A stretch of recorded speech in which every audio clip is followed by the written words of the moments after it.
श्री राम कथा मीमांसा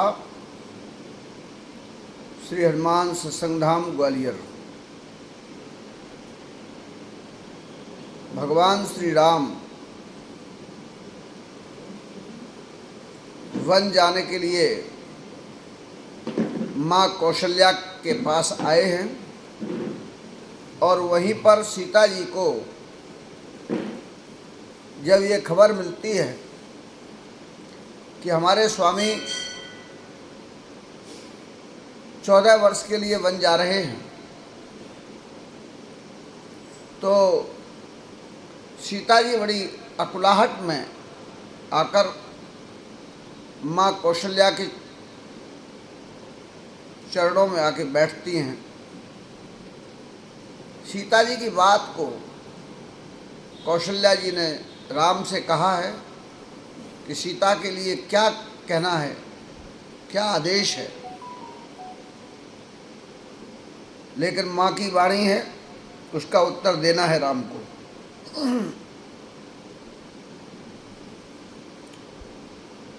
माँ को समझाया,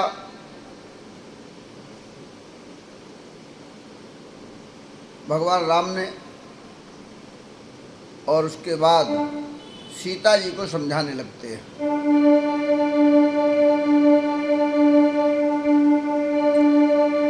माँ तो समीप, माँ तो समीप कहत सकुचाही, ओ बोले समय समुझ मन माही, बोले समय समुझ मन माही, बोले समय समुझ मन माही। राजकुमारी सिखावन सुनहु, ओ आन भांति जिए जन कछु गुनहु, आन भांति जिए जन कछु गुनहु। भगवान राम मर्यादा पुरुषोत्तम है। हमारे यहाँ भगवान के अवतारों के अलग अलग कारण रहे हैं, और जिन भगवान के अवतारों का अलग अलग कारण रहा है, तो उनके स्वभाव और विचार भी उसी प्रकार की अलग अलग रही हैं। वर्तमान को देखते हुए भविष्य का मार्गदर्शन अवतार करते आए हैं। जो अवतार सतयुग में हुए, उन अवतारों ने त्रेता का मार्गदर्शन किया और वर्तमान के सतयुग की समस्याओं का समाधान किया। त्रेता में जो अवतार हुए, उन्होंने द्वापर का मार्गदर्शन किया और वर्तमान का समाधान किया। द्वापर में जो अवतार हुआ, उन्होंने कलयुग का मार्गदर्शन किया और वर्तमान का समाधान किया। इसीलिए भगवान श्री कृष्ण के चरित्र में, भगवान श्री कृष्ण की लीलाओं में कलयुग के वे सब आचरण दृष्टिगत हुए जो अभी हो रहे हैं और आगे भी कुछ शेष रह गए हैं जो आगे होंगे। भगवान राम मर्यादा पुरुषोत्तम है। त्रेता में अवतार हुआ, द्वापर के युग की मान्यताओं को, मर्यादाओं को बांधने का कार्य किया है। इसीलिए माँ के पास बैठे हैं और वहीं सीता जी हैं। तो पत्नी से पति कैसे बात करे, कैसे समझाए, ये बहुत बड़ी मर्यादा थी भारतवर्ष में। पति पत्नी अपनों के बड़ों के सामने अपनी पत्नी से आपस में बैठकर बात नहीं करते थे। बड़ा संकोच होता है, क्योंकि मार्गदर्शन करने वाले बड़े होते हैं और वे ही समझाए, ये मान्यता है। इसीलिए भगवान राम माँ कौशल्या की वजह से सीता को समझाना तो चाहते हैं, लेकिन बड़ा संकोच लग रहा है कि हम माँ के सामने क्या कहें। फिर भी उन्होंने ये देखा कि ये समय बहुत अधिक संकोच करने का अब नहीं है, हमें बन जाना है, तैयारी है। पिताजी महाराज दशरथ व्याकुल है, इसलिए अपने मन में ऐसा समझ करके जो है बोलने लगते हैं, कहने लगते हैं। अब देखिए, यहाँ उन्होंने सीता नहीं कहा। आजकल आपने देखा होगा पति पत्नी आपस में नाम लेते हैं एक दूसरे का। यहाँ उन्होंने राजकुमारी कहा है। राजकुमारी शेखावन सुनहु। अपनी पत्नी भी नहीं कहा, बहू भी नहीं कहा, सूर्य कुल की कुलवधू कह सकते थे, सूर्य वंश की वधू कह सकते थे, लेकिन यहाँ राजकुमारी कहा है। अर्थात राम अपने आप को अलग करके देखना चाहते हैं और अपने आप को अलग करके दिखाना चाहते हैं। यहाँ संबंध वाचक शब्द नहीं बोला गया, जिसमें राम और सीता का संबंध बोधक शब्द हो। यहाँ पिता और पुत्री का संबंध बोधक शब्द का उपयोग किया भगवान राम ने, इसलिए राजकुमारी कहा है।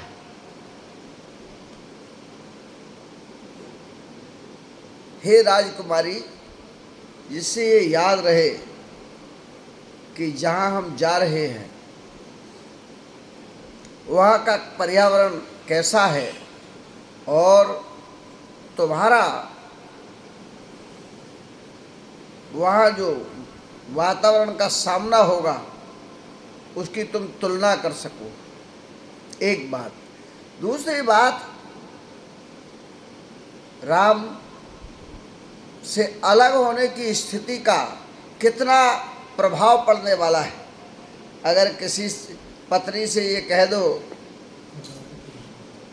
उसका अपना संबंध बोधक भाव अलग कर दो केवल, और उसको पिता से संबंधित केवल भाव और विचार उसके सामने लाके रखो, किसी के मायके से उसको जोड़ दो, केवल ससुराल से न जोड़ करके मायके से जोड़ करके उसको बोलो, तो उसे लगेगा कि यहाँ क्या हमारा अधिकार नहीं है, क्या ये हमारा यहाँ कोई मतलब नहीं है। तो अलग अगर हम इनको बताते हैं तो सीता का व्यवहार सीता को कैसा लगता है, सीता कैसे समझेगी। इसलिए कहा कि हे राजकुमारी।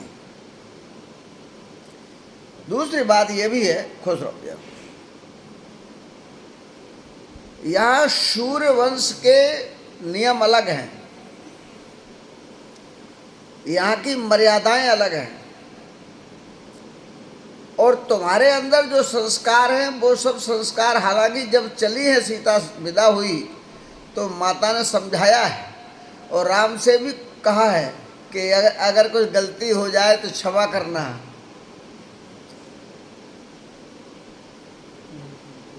फिर भी शिक्षा दे रहे हैं कि हम तुमको कुछ सिखाना चाहते हैं। सिखावन सुनहु, हम जो कुछ शिक्षा देना चाहते हैं, अर्थात राजकुमारी शब्द का यह भी अर्थ है कि तुम्हारे अंदर अभी जो भी संस्कार हैं वो मिथिला के हैं और अब हमारे यहाँ के संस्कार सुनो। इसलिए, नहीं तो शिक्षा देने की आवश्यकता क्या है। शिक्षा दे रहे, सिखावन सुनहु, मेरी सीख समझो, उसको सुनो।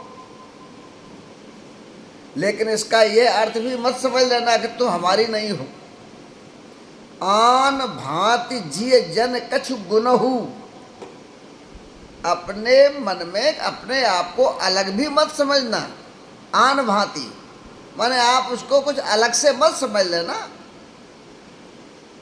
तुम अपने आप को अलग भी मत समझना। लेकिन फिर भी, और नहीं तो तुम अपने मन में ये विचार करने लगो कि हमको क्या जनकपुरी से ही संबंधित केवल मानते हैं, हमको क्या यहाँ से संबंधित नहीं मानते, क्या हम सूर्य वंश की कुलवधू नहीं हैं। कुछ इस प्रकार का विचार नहीं कुछ आ जाए तुम्हारे अंदर, ऐसा मत समझ लेना। लेकिन मैं कहना चाहता हूँ, मैं कुछ बताना चाहता हूँ, मैं कुछ तुम्हें समझाना चाहता हूँ। इस तरह से भगवान श्री राम ने सीता जी के प्रति कहा है। आयस मोरे, आयस मोरे सासु सेवकाई, सब विधि भामिनी भवन भलाई, सब विधि भामिनी भवन भलाई। आपन मोरा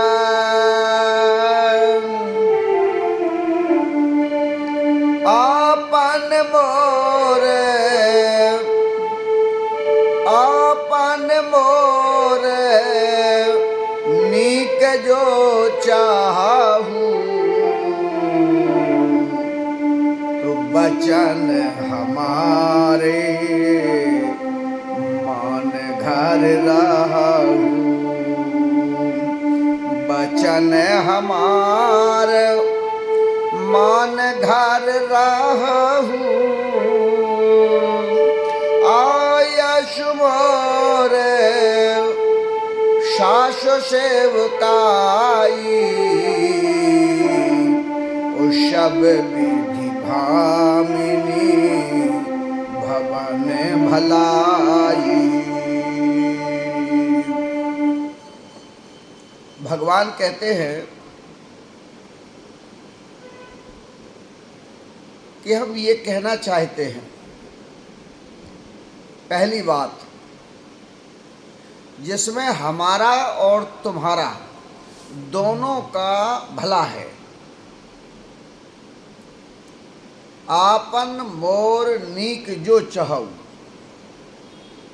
अगर आपको ये लगता है कि जिसमें हमारा भी अच्छा है, हमारे लिए भी अच्छा है और तुम्हारे लिए भी जो अच्छा है, हम वो बात करना चाहते हैं, तो हमारी बात मानो। और हमारी बात मानो तो हम ये कह रहे हैं कि घर पर रहो।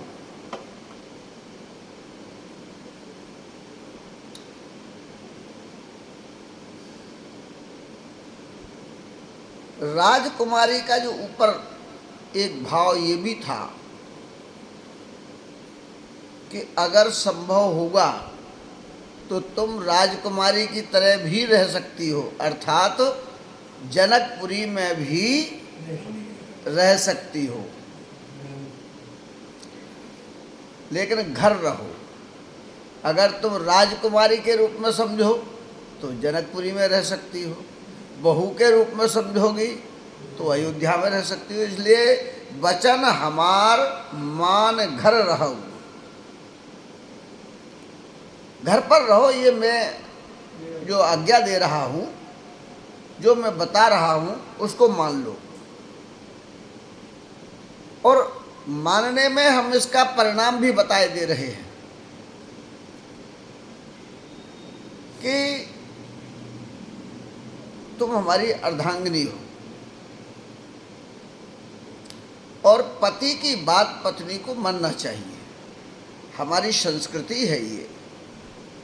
इसलिए मैं आज्ञा दे रहा हूँ, आयश मोर सासु सेवकाई। पहली बात तो सलाह है कि आपन मोर नीक जो चाहो।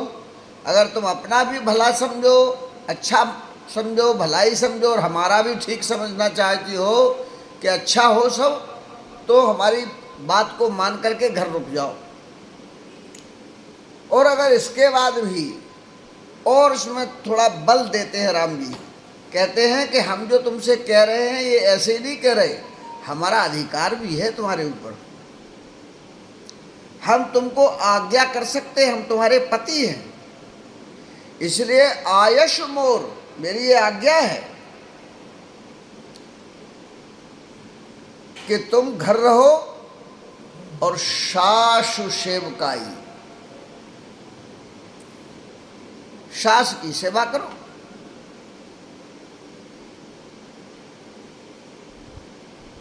ये अगर जीवन पद्धति अपनाई तुमने तो जितने भी प्रकार हैं सुख के, भलाई के, वे सब घर में ही उपलब्ध हो जाएंगे। और तुम क्या हो, भामिनी बन के रहो, गृहिणी बन के रहो। अब यहाँ संकेत कर दिया अयोध्या का। पहले चौपाई में राजकुमारी से जोड़कर घर का कहा, और यहाँ और स्पष्ट कर दिया कि हम अगर आज्ञा देंगे, पहली चौपाई तो है तुम्हारे ऊपर है कि तुम कहाँ रहना चाहती हो, और दूसरी में हमारी आज्ञा है कि जो है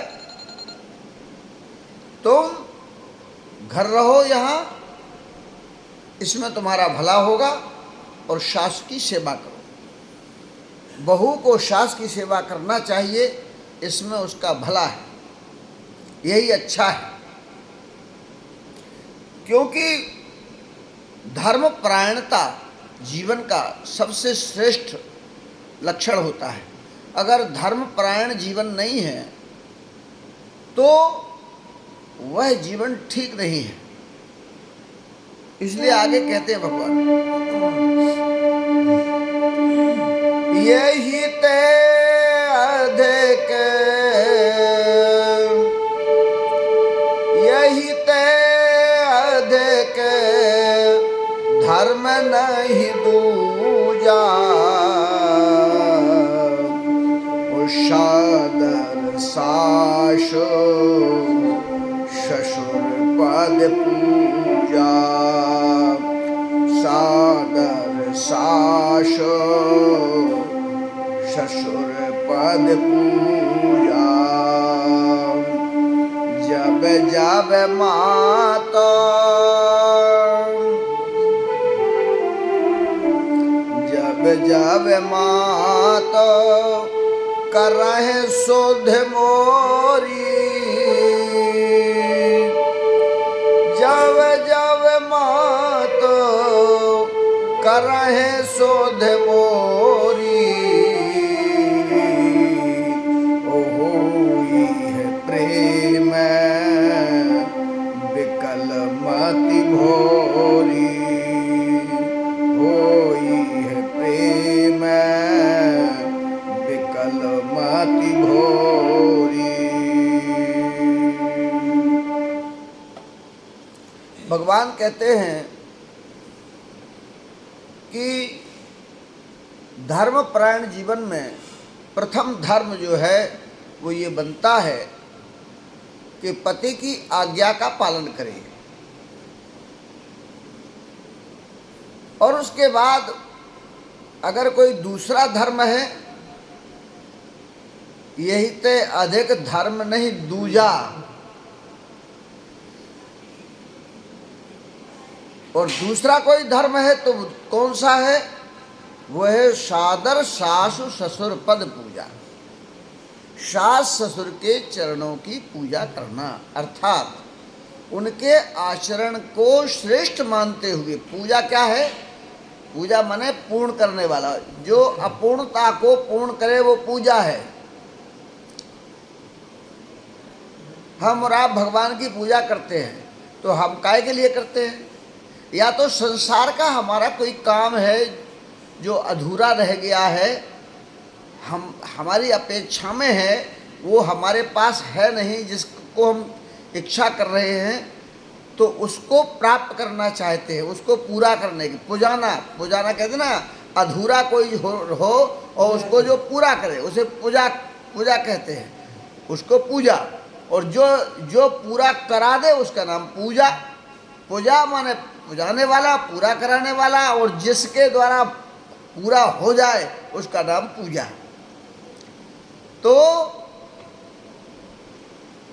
इसीलिए मनुष्य, भारतीय संस्कृति में ये बताया गया कि भगवान की पूजा करने से हम अपूर्ण हैं अभी, ये हमारा जीवन अंशात्मक है, हमारा जीवन पूर्णात्मक नहीं है। इसलिए हमारा जो जीवन अंशात्मक है, अंश है हम, ईश्वर अंश जीव अविनाशी, चेतन अमल सहज सुखराशि, तो अंश हैं। अब अंश सब लोग हैं, हम अंश है, आप अंश हो, वो अंश है, ये अंश है, ये जो है जितने भी संसार के स्वरूप है ये सब अंशात्मक हैं। अंश माने है हिस्सा, टुकड़ा। तो जो हमारा अंश के अलावा जितना बड़ा संसार है, ये हमारे लिए सब अभाव है, अर्थात वो हमारे स्वरूप से भिन्न है, अलग है। तो हमारे पास अपूर्णता किसकी है? जो इतना बड़ा संसार है इसकी सबकी अपूर्णता है, ये सब हमारा नहीं है, हमसे अलग है, तो ये सब हमें चाहिए। इसीलिए इच्छा कभी पूरी नहीं होती है, क्योंकि जितनी भी चीज़ें पूरी ज़िंदगी में कर पाता है, लेकिन फिर भी बहुत सारा संसार छूट जाता है, और वो हम उसको कहते ही रहते हैं ये उनका है, ये उनका है, ये उनका है, ये उनका है, ऐसा मानते हैं, ये हमारा नहीं है। तब हमारे यहाँ पूजा ही एक ऐसा साधन है जिसके माध्यम से या तो वो भगवत बोध हो जाता है, वो ज्ञान हो जाता है, जिसमें हमें लगता है कि हम कण कण में परमात्मा है, और वो परमात्मा ही जब सबका एक ही है और सब एक ही है, परमात्मा ही सब है, तो फिर पूर्णता हो जाती है कि फिर हमसे भिन्न कुछ नहीं है, हमसे अलग कुछ नहीं है। जो हम हैं वही हमारा है, जो हम हैं वही हमारा है, हमारा हमसे अलग नहीं है, हम हमारे से अलग नहीं हैं। ऐसा या तो वो ज्ञान हो जाता है, अथवा जो परमात्मा पूर्णमदम पूर्णमिदः हमारे यहाँ मंत्र बोला जाता है, उस परमात्मा पूर्ण है, परमात्मा पूर्ण परमात्मा का ये संसार विराट स्वरूप है। इसलिए या तो इस सृष्टि को परमात्मा बोध में आ जाता है, अथवा परमात्मा में हम समाहित हो जाते हैं और अपूर्ण से पूर्ण हो जाते हैं। तो इसलिए यहाँ कहा कि पूजा के जो विधान है, अपूर्ण को पूर्ण करने के जो तरीके हैं, उनमें पहला तरीका है कि जो पत्नी अर्धांगिनी है, आधा भाग उसका पति है, इसलिए आज्ञा जैसे मन की बात को बुद्धि मानती है और बुद्धि के बात को आँख मानती है, और बुद्धि की बात को ये कान मानते हैं। बुद्धि ने कह दिया सुनो ये क्या बोल रहे हैं, तो ये कान सुनने लगते हैं। अगर बुद्धि ने कहा आँख से कि तुम देखो ये क्या है, कहाँ कौन है, तो ये आँख देखने लगती है। अपूर्णता में पूर्णता का सहयोग करती है ये, अलग अलग होते हुए भी। तो इसलिए ये कहा कि ऐसे ही जो हमारे सास ससुर है, तो पहली आज्ञा किसकी हुई? पति की। आधा अंग हमारा और आधा अंग तुम्हारा। तो पहले हमारा अंग आज्ञा करे, जैसे मन आज्ञा करता है तो बुद्धि मानती है, आंखें मानती है, हाथ करने लगता है। झरबेरी के झाड़ में मन की इच्छा ने कह दिया कि हाथ डाल दो, बेर तोड़ के निकालो भीतर से। जीव की बात जीव नहीं मान रही, तो ये हाथ भीतर ठूस देता है और झरबेरी का बेर तोड़ के लाके जीव मुंह में दे देता है। ये अंग एक दूसरे का सहयोग करते हैं। तो तुम हमारी अर्धांगिनी हो, तुम्हें हमारा सहयोग करना चाहिए, तुम अर्धांगिनी हो, इसलिए मैं आज्ञा दे रहा हूं कि तुम घर पर रहो। ये तो पहला धर्म हो गया। और दूसरा धर्म है जिससे हमारा ये तन है, जिससे ये शरीर है हमारा, जिसकी तुम अर्धांगिनी हो, इस पर अधिकार माता पिता का है। ये माता पिता से प्राप्त हुआ है हमें, इसलिए इससे बड़ा और कोई धर्म नहीं हो सकता कि जिस तन से हम सब कुछ सुख भोग करते हैं, और ये तन जिस माता पिता ने हमें दिया, तो क्या उनकी सेवा में ये तन को रहने का कर्तव्य नहीं बनता है। इसलिए तुम्हारे लिए, तुम हमारी पत्नी हो, तुम्हारे लिए इससे बड़ा और कोई दूसरा धर्म नहीं हो सकता है। इसलिए उनकी पूजा करो, वो जैसा आचरण करें, चरण पद पूजा, हमने उनका आचरण जैसा वो कहें उस हिसाब से चलो, वैसा करो। और जब जब मेरी माँ मेरी याद करे, क्योंकि माँ बहुत याद करती है पुत्र को, पिता ज्ञानमय होता है, माँ भक्तिमय होती है, इसलिए जैसे जैसे याद आए, जब भी मेरी याद आए मेरी माँ को, और मेरी याद करे, श्रुति करे, और जिस समय माँ याद करती है तो कैसे बेहल होती है। कई जगह वर्णन किया तुलसीदास जी ने, जैसे गाय अपने बछड़े को हुंकार मारती है, ऐसे ही माँ के हृदय से वो भावनाएं निकलती हैं, वो हृदय छटपटाता है अपने पुत्र के लिए। इसलिए जब मति काम न करे, भोरी हो जाए मेरी याद में मेरी माँ, उस समय तुम उस प्रेम में व्याकुल माँ जब जब ऐसा करे, तब तुमको हम एक रास्ता बताते हैं कि उस समय तुम्हें क्या करना चाहिए। क्यों? ये माँ का स्वभाव होता है, इसलिए उस समय तुम्हें हमारी माँ के लिए सहयोग करना है। तब तब तुम्हें कहे, तब तब तुम्हें कही कथा पुरानी, और सुंदरी समझायहु मृदुवाणी। तब तब तुम कही कथा पुरानी, और सुंदरी समझायहु मृदुवाणी। कहो शुभाया, कहो शुभाया शपथ सत मोही। कहो शुभाय शपथ सत मोही, सुमुख मात हित राखो तूही। सुमुख मात हित राखो तूही।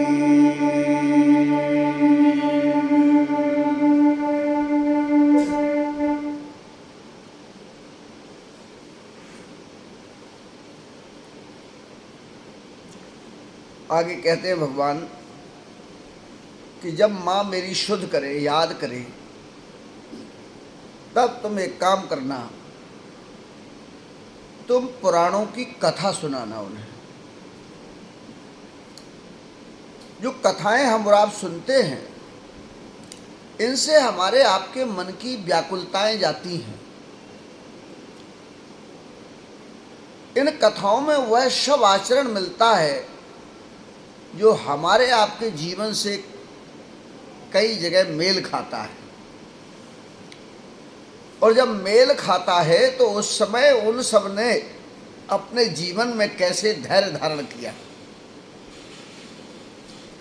इस तरह की भी कथाएं हमारे धर्म शास्त्रों में, पुराणों में सब हैं। इसलिए उन्होंने कहा कि भैया जाओ, भगवान जाओ, खुश रहो।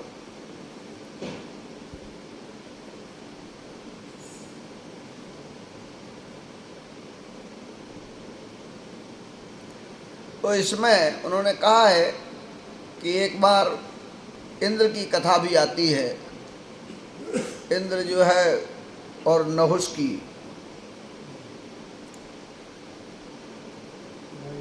राजा नहुष जो है वो एक बार इंद्र हो गए थे, उसकी इच्छा की थी। और उस समय क्या हुआ था कि देवराज उस समय ब्रह्म हत्या के डर से इधर उधर छिपे हुए थे। वो एक कथा है। उसमें भी भगवान के चरणों में ही अपना मन लगाने पर उससे मुक्ति पाई थी। इस तरह की अनेक कथाएं हैं जिनमें पुत्रों का वियोग हुआ है और उस समय भगवान के चरणों में, भगवान की कथाओं के माध्यम से उससे मुक्ति पाई है। अर्थात जब भी जीवन में ऐसे अनेक कष्ट आए तब उनसे पार पाने के लिए हमें कथाएं सुनना चाहिए। और कथा श्रवण से जो ज्ञान है वो जागृत होता है। श्रीमद् भागवत महापुराण में प्राण पर आने वाली बात थी परीक्षित के लिए। तो श्रीमद् भागवत महापुराण को सुनाने का आशय यही था कि जो संसार के प्रति आसक्ति है वो आसक्ति जो है मिटे। 60,000 पुत्रों का जो है हरण कर दिया ऋषि श्राप से। वहाँ भी अहंकार की लड़ाई हुई है और उस वंश ने भागीरथी गंगा को लाने का प्रयास किया था मोक्ष के लिए। अर्थात सूर्यवंश में भी अनेक ऐसी कथाएं हैं जिनके माध्यम से अपनी संतान के लिए हमारे यहाँ त्याग किया गया है, अपने वंश के लिए त्याग किया गया, धर्म के लिए त्याग किया गया है। ऐसी अनेक कथाएं, हरिश्चंद्र की कथा है। तो अर्थात सीता जी से कहते हैं भगवान कि तुम, बहुत सारी कथाएं ऐसी हैं जिससे माता पिता और संतान को अलग रहना पड़ा है, ऐसा हुआ भी है। और कष्ट, मोरध्वज और तोरध्वज की कथा है। आरा चलाया है पति और पत्नी ने अपने हाथ से, इंद्र ने परीक्षा की है कई बार। तो ये जो तमाम ईश्वर भक्ति में जो लोग लगते हैं उनके जीवन में ऐसे अनेक कष्ट आते हैं। ईश्वर भक्ति में बहुत सारे संकटों का सामना करना पड़ता है। तब संसार में भगवत कथाओं में जाना चाहिए, उससे ज्ञान मिलता है कि ये संसार है, ये संसार में जीव अपने अपने कर्मानुसार फल पाता है, उसमें हमको आसक्ति नहीं रखना चाहिए। राम ये कहना चाहते हैं कि मुझे 14 वर्ष बन जाना है और माँ की आसक्ति भोरी हो जाएगी बुद्धि। माँ की आसक्ति को मिटाने के लिए उस समय तुम्हें पुराण की कथाएं सुनाना है, जिससे हमारी माँ का जो स्वभाव है वो कुछ ठीक होगा। तब तब तुम कहे कथा पुरानी, सुंदरी समझायो मृदुबानी। बड़ी कोमल बाणी से समझाना, ये विशेषण लगा दिया है। ये नहीं कि एकदम ऐसे ही कह दिया, अरे तुम तो ऐसी रोती रहती हो, तुम तो ये करती हो, तुम क्या को ये जो है ढोंग कर रही हो, तुम क्यों ये सब नाटक कर रही हो। ऐसा न कह करके बड़ी कोमल वाणी में समझाना, बताना। पुरानी कथा पुराण की भी है, और पुरानी माने उनके ही वंश में बहुत सारी पुरानी कथाएं हैं। इस प्रकार से कहा। और अगर तुमको ये कभी कभी होता ना कि पति पत्नी से पीछा छुड़ाना चाहता है, और अकेले जाकर, आजकल ज़्यादा हो रहा है कलयुग में, भगवान वहाँ ये कह रहे त्रेता की बात कि हम सौगंध खाते हैं।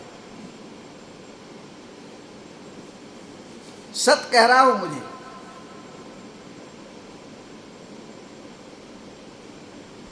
हम तुमको छोड़ना नहीं चाहते, नहीं तुमको ये लग रहा हो कि हम तुमको यहाँ छोड़ के जाना चाहते हैं।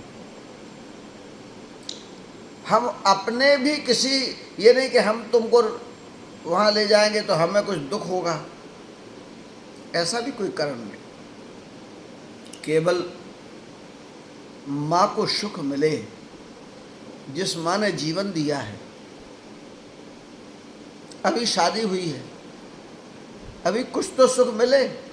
आजकल देखते हो ना, शादी होके आती है और पहले से ही कहते हैं अलग रहेंगे, अलग क्वार्टर लो, अलग रहेंगे। हम तो, हमारे यहाँ तो बड़ी दुर्दशा कर दी भारतीय सनातन संस्कृति की। कानून में भी ये एक निर्णय दे दिया जाता है जुडिशियल लाइन से कि दोनों अलग रहो, माता पिता से अलग रहो, यहाँ तक बना दिया है। लेकिन यहाँ भगवान कह रहे सुमुखी मात हित राखो तो ही। मैं माँ के हित के लिए तुमको यहाँ छोड़ रहा हूँ, इसके लिए नहीं कि हमें तुमसे कोई आपत्ति है, हमें कोई दुख होना है, ऐसा नहीं है। ये ध्यान रखना। इस प्रकार से भगवान सीता जी को समझा रहे हैं। आगे कहते हैं,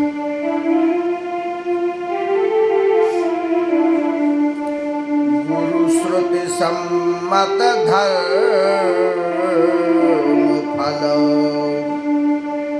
गुरु श्रुति सम्मत धर्म फल, पाई बिनह कलेश, हठवश सब संकट सहे,